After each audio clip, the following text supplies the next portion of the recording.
कारतलब खानाने सह्याद्रीला आणि मराठ्यांना जरा हलक्यातच घेतलं आणि तोंडावर आपटला. कारतलब खान हा मुघलांचा एक उझबेकी सरदार होता. शाहिस्ते खानाने पुण्यात आल्यावर या कारतलब खानाला उत्तर कोकण जिंकायला पाठवलं होतं. म्हणजे चौल, नागोठणे, कल्याण, भिवंडी हा सगळा भाग. जानेवारी 1661 मधली ही गोष्ट आहे. जवळपास 10,000चं सैन्य घेऊन कारतलब खान पुण्यावरून निघाला. तो हळूहळू सह्याद्रीत शिरायला लागला. लोहगड जवळ असलेल्या उंबरखिंडीतून तो जात होता. आता हळूहळू कारतलब खानाला सह्याद्री काय आहे याची जाणीव व्हायला लागली होती. कारण सगळीकडे डोंगराळ भाग आणि घनदाट जंगल.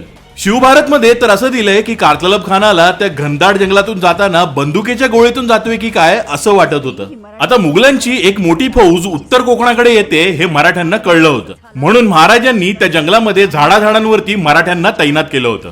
आता हे सगळे मराठे हातामध्ये दगड, बाण वगैरे घेऊन तयार होते. आता जसे हे मुघल सैनिक त्या उंबरखिंडीच्या जंगलात पूर्ण आत आले तसे सगळ्या मराठ्यांनी बाणांनी आणि दगडांनी त्या मुघलांवर हल्ला करायला सुरुवात केली. आता अचानक झालेल्या हल्ल्यामुळे त्या निमुळत्या जागेत मुघलांच्या सैनिकांमध्ये चेंगराचेंगरी व्हायला सुरुवात झाली. ते प्रचंड गोंधळले. मुघलांमध्ये काही राजपूत सरदार होते, त्यांनी थोडाफार प्रतिकार करायचा प्रयत्न केला, पण सह्याद्री आणि मराठे यांच्यासमोर त्यांनी गुडघे टेकले. मुघल सैनिकांमध्ये रायभागण नावाची एक महिला योद्धा होती.